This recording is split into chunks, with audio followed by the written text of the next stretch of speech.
여러분과 함께 요한이 전한 거룩한 복음입니다.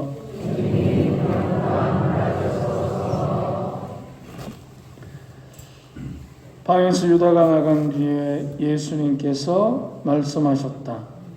이제 사람의 아들이 영광스럽게 되었고 또 사람의 아들을 통하여 하느님께서도 영광스럽게 되셨다.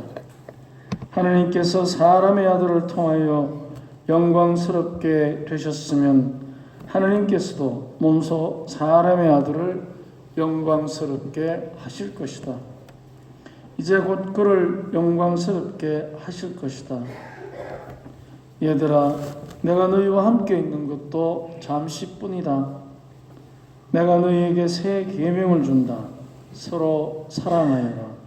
내가 너희를 사랑한 것처럼 너희도 서로 사랑하여라.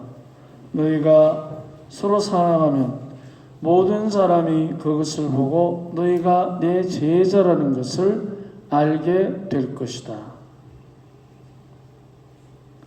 주님의 말씀입니다. 그리스도님 찬미합니다. 참 예수님, 예, 오늘 저희 마을 이렇게 찾아주셔서 고맙습니다. 자, 우리가 이제 오늘 복음을 들어보면 유다가 방을 나가고 난 뒤에라는 말씀이 들으셨죠? 예. 그러면 유다가 방을 나갈 때가 언제냐? 그러니까 최후의 만찬 때입니다. 만찬은 어두운 때 일어납니다. 저녁이니까, 그죠? 그러니까 어두운 때, 저녁에 유다가 방을 받고 방을 나갑니다. 왜 방을 나갔겠습니까? 어디 장 보러 갔을까? 야식이 모자라가지고. 왜 갔죠? 예수님을 팔아넘기려고 이제 간 거예요. 그러니까 이제 여기서 예수님의 태도가 나옵니다. 뭐냐면 유다가 그렇게 하더라도 너 나가지 마라. 너도 죽고 나도 죽는다. 가지 마라. 저 붙들어라. 그런 말 안 합니다. 뭐라 하시죠? 요 앞에 예수님이 유다에게 하신 말. 내 할 일을 하여라. 절대로 너 죽고 싶나 저 붙들어라 저거. 어디에 엉뚱한 짓 하고 있어 이런 말 안 합니다. 즉 유다가 죄책감을 느끼지 않도록 그 이상의 선을 넘지 않습니다. 스스로 어떻게? 죄의식을 가지고 깨닫도록 할 뿐이지 결코 급박하지 않습니다. 우리는 혹시 가정에서 자식이 아버지를 팔아넘길 상황이 생기면 뭐라 하겠습니까? 우리 자매님들 많은데 어머니의 입장에서, 아내 입장에서 아들이 남편을 팔아넘길 지경이 됐으면 같이 있다가 아들이 밖에 나가려고 할 때 뭐라 하겠어요? 비싸게 받아온나이까. 꼴 보기 싫은데 가가 많이 받아온네. 뭐라 합니까? 급박합니다. 급박. 가지마. 그런데 예수님께서는 급박하지 않습니다. 끝까지 스스로가 잘못되었다는 것을 깨달을 수 있도록, 즉 그 잘못되었다는 것을 깨닫는 순간에 자기 자신을 유다가 바라보는 눈길이 달라집니다. 스승이 하는 행동들이 틀렸다고 보고 잘못되었다고 보고 이것을 팔아넘겨야만 모두가 살아남는다는 그 그릇된 생각에서부터 벗어나도록, 즉 자기 자신에 대해서 자살까지는 가지 않는, 그야말로 자기를 예수님처럼 소중하게 여기는 그 눈길을 갖도록 계속해서 유도하는 것입니다. 그래서 이 밤이라는 시간은 이제 이 굉장히 어둠의 시간입니다. 근데 지금 이 시간이 이제 예수님께서 베사이다 근처 동산에서 다음 주에 성천하시기 전에, 그리고 또 죽음의 골짜기를 가기 전에 최후 만찬 때의 일입니다. 최후 만찬 때. 자, 그러면 우리가 이제 조금 더 보면 제자들의 발을 씻기신 예수, 이는 내 몸이다 하신 주님, 내가 사랑한 것처럼 너희도 서로 사랑하여라 하신 그분이 이제 사랑이 어떤 건지를 본을 보여줍니다. 첫째, 빵이 되어서 먹거리가 되어주는 겁니다. 사랑하는 사람은 사랑하는 사람에게 밥입니다. 밥. 근데 우리 굉장히 기분 나빠합니다. 너는 내 밥이야 하면 듣기 좋습니까? 아니면 싫어합니까? 싫어합니다. 근데 사랑은 첫째, 상대의 밥이 되는 데서부터 출발합니다. 그리고 두 번째 뭐냐? 배반을 하더라도 함께 있어줍니다. 네 할 일을 하여라. 우리는 사랑하는 사람이 나를 배반하게 되면 가만히 참지를 못합니다. 특히 지금 위험 수위에 달하고 있는 불륜의 외도라든가 이런 문제가 생겼을 때 우리는 절대로 참지 못합니다. 분노하게 됩니다. 근데 사랑의 배반에 분노하게 되면 결국은 사랑을 저버린 사람이 됩니다. 그리고 마지막으로 주님께서 보여주십니다. 발을 씻겨주는 섬김. 끝까지. 그래서 이게 지금 오늘 우리 복음의 구도예요. 배반과 섬김. 그리고 그 섬김을 어떻게 하느냐? 상대가 먹을 수 있도록, 내가 먹힐 수 있도록. 그 사랑은 먹히는 것입니다. 절대로 잡아먹는 게 아닙니다. 오늘 아침에 여기 오시기 전에 여기 부부들 와 계시는데 출발 전에 먹느냐 먹히느냐 다투지 않았습니까?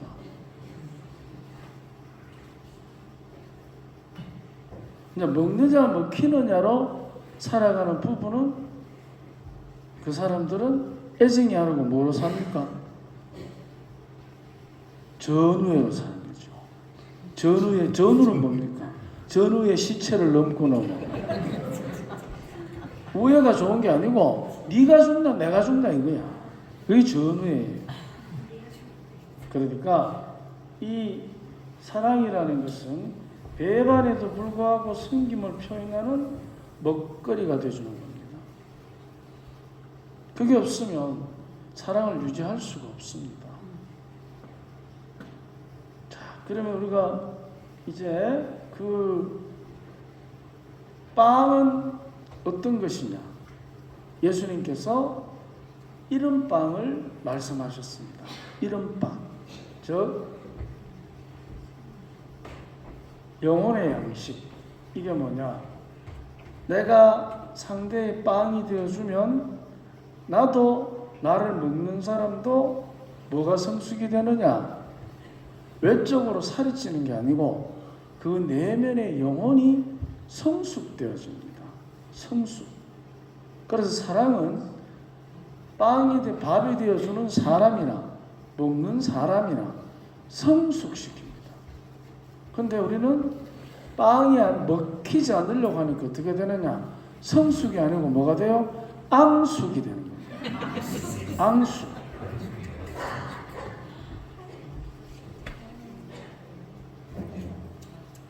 그래서 우리들이 그 앙숙의 표현이 뭡니까? 앙숙의 표현. 따지는 것입니다. 이해하지 않고 따지는 것입니다. 나아가서 따지는 것의 출발은 너가 잘했네 잘못했네 그것도 되지만 그거보다 더 앞선 것은 비교하는 것입니다. 따지는 것의 출발은 비교하는 것입니다. 우리는 많은 경우에 알게 모르게 상대를 비교합니다. 그리고 내 자신도 다른 사람과 비교합니다. 그래서 누구는 500만 원짜리 명품백이 있는데 나는 50만 원짜리도 없는데 당신은 왜 생각하나? 그죠? 그래서 우리가 성숙을 가져와야 되는데 앙숙으로 변질될 때 그때 이제 악화일로를 우리가 걷는 것입니다. 자, 그래서 빵이라는 것은 하늘에서 내려온 생명의 빵. 이게 뭐냐면 다른 사람 대신에, 즉 내가 그 사람이 빵이 된다는 의미는, 먹힌다는 의미는 그 사람 대신에 내가 그 사람이 잘못한 것에 대해서 대신 속죄 제물이 되어준다는 것입니다. 이게 이제 사랑의 원리입니다. 우리 자매님들 많으신데 형제님도 계시고, 자, 우리 모두 아버지 어머니인데 여러분 집에 가면 자식이 둘 있죠. 하나가 아니고 두 명이 아니고 두 종류가 있어. 그죠? 뭐가 있어요? 첫째, 내 자식이 있고 또 하나는 남의 자식이잖아. 그죠? 하나는 친정이 있고 하나는 시댁이 있으니까. 그러니까 내 자식하고 남의 자식하고 같이 사는 데가 가정이에요. 맞죠? 그러면 내 자식이 물에 빠졌을 때하고 너무 자식하고 같이 빠지면 누구 먼저 구하나? 내 자식부터 구하나? 너무 자식부터 구하나? 솔직하게 해봐. 성전 앞에서 거짓말하면 안 돼. 누구부터 구하나? 내 자식이야? 남의 자식이야? 그게 바로 부속이라는 거예요. 그 대신에 내가 죽는 거죠. 그래서 사랑은 항상 사랑하는 사람에게 먹거리를 제공하는데 그 제공을 어떻게 하느냐? 그 사람 대신에 내가 그가 저지르는 죄값을 치르는 거예요. 남편은 아내가, 아내는 남편이, 부모는 자식이, 자식은 부모가. 이게 바로 형은 동생이, 동생은 형이. 이렇게 서로가 서로 간에 그 사람이 싸질러 놓은 죄의 대가를 대신 지불하는 사람들입니다. 그러니까 얼마나 중요합니까? 근데 우리는 네가 싼 똥 네가 치아라 이까지 내가 먹어줄게 그 소리 안 합니다. 근데 사랑은 구속의 가치가 있습니다. 네가 지은 죄를 내가 대신 죄값을 치러주는 것. 그게 주님께서 이 최후의 만찬에 보여주신 사람의 가치고 사랑의 가치입니다. 근데 유다는 이거를 모르는 거예요. 그러니까 왜 내가 스승과 함께 죽을 고비를 넘겨야 되는지 못 알아듣는 것입니다. 그래서 예수님께서 유다에게 사랑의 가치를 계속해서 설명하시는데 이 사랑이라는 것은 이렇습니다. 바로 이용하는 것이 아니고 선용하는 것이고, 그리고 지배하는 것이 아니고 희생하는 것이고, 우리가 지배를 할 때 우리 안에서부터 이제 항상 다른 사람에 대해서, 특히 사랑하는 사람에 대해서 그 사람 대신에 바로 내가 그가 스스로 자기의 잘못을 깨달을 때까지 내가 그 죄값을 대신 치러주는 것입니다. 그것이 가족관계입니다. 특히나. 그런데 우리는 가족 중에 누군가가 죄를 저지르게 되면 사실은 모두가 피해를 입습니다. 그렇기 때문에 가족은 그야말로 서로가 서로를 위한 대속 제물이 되는 우리들의 역할입니다. 우리가 여기 부라고 했고 보링공 생각하시면 되고, 요거는 원통, 요거는 원추, 원뿔이에요. 요거를 똑같은 방향으로 위에서만 딱 보면 이렇게 됩니다. 동그랗습니다. 근데 옆에서 보면 다 다릅니다. 요게 뭐냐? 스스로가 자기 죄를 깨달으면 나타나는 현상, 자기를 볼 때 볼링공처럼 볼 수도 있고 원통처럼 볼 수도 있고 원뿔처럼 볼 수도 있는 거예요. 근데 한쪽 방향에서만 보면 다 동그랗습니다. 바로 그 편협한 시각에서 벗어나도록 우리가 상대 죄의 대신해서 속죄 제물이 되어주면 그 상대가 스스로 자기 자신에 대해서 이런 다양한 시각을 가질 수 있도록 도와줄 수 있습니다. 위에서 보면 다 똑같아요. 근데 옆에서 보면 시각을 달리하면 다 달라. 그래서 사랑이라는 것은 그 사람이 빠져있는 부정적 시각에서부터 그 사람이 스스로가 시각을 바꿀 수 있도록 도와주는 것입니다. 그게 바로 대속 제물의 효과입니다. 주님께서 분명히 우리에게 세상 끝날까지 너희와 함께 하겠다, 이런 표현들을 통해서 우리에게 끊임없이 우리가 죄의 용서를 통해서 참다운 자기 자신을 발견하도록 이끌어 주시는 것입니다. 그래서 예수님께서 이 사랑의 원리, 사랑의 목적을 가지고 유다에게 하신 말씀이 있습니다. 여러분도 잘 기억하실 것입니다. 자, 까만 글씨로 된 부분을, 이 부분부터 볼까요?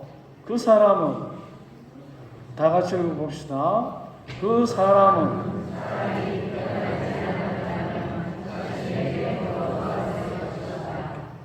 이 말을 우리는 많이 들었죠.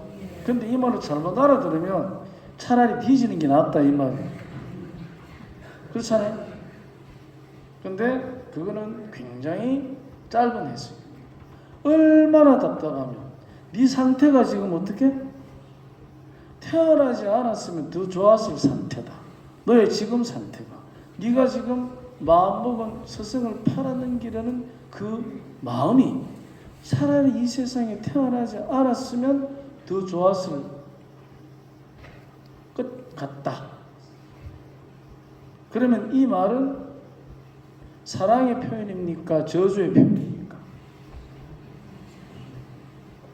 여러분이 부모로서 아버지를 팔아넘기는 자식에게 네가 차라리 태어나지 않았으면 좋겠다 하는 말은 저주입니까? 사랑입니까? 사랑입니다. 어떻게 이게 저주입니까? 이거를 저주로 알아듣는 사람은 아직까지 앙숙 관계에 있는 사람입니다. 이게 어떻게 저주예요? 얼마나 답답하면 태어나지 않았으면 좋겠다는 말을 하겠습니까? 그런데 많은 사람들이 이거를 저주의 표현으로 알아듣는 사람이 많아요. 근데 그게 아니고, 자, 그런데도 유다는 뭐라 하냐? 저는 아니겠지요. 못 알아듣는. 스승을 팔아넘기겠다는 그 은전 32잎에 야심이 차있기 때문에.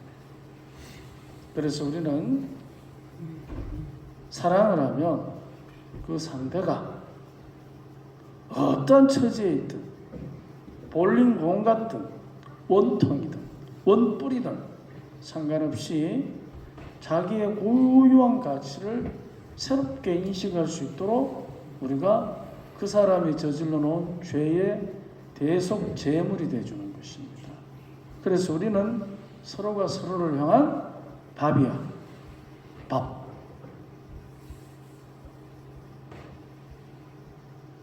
주님께서 우리에게 주신 이 사랑의 표현들을 다시 한번 기억하면서 우리는 서로가 서로의 밥입니다. 특히나 그 밥을 먹고 그 상대가 자기의 죄를 깨닫고 자기의 소중함을 다시 한번 회복할 수 있도록 도와주는 회복의 밥입니다. 그거를 대속제물이라 합니다.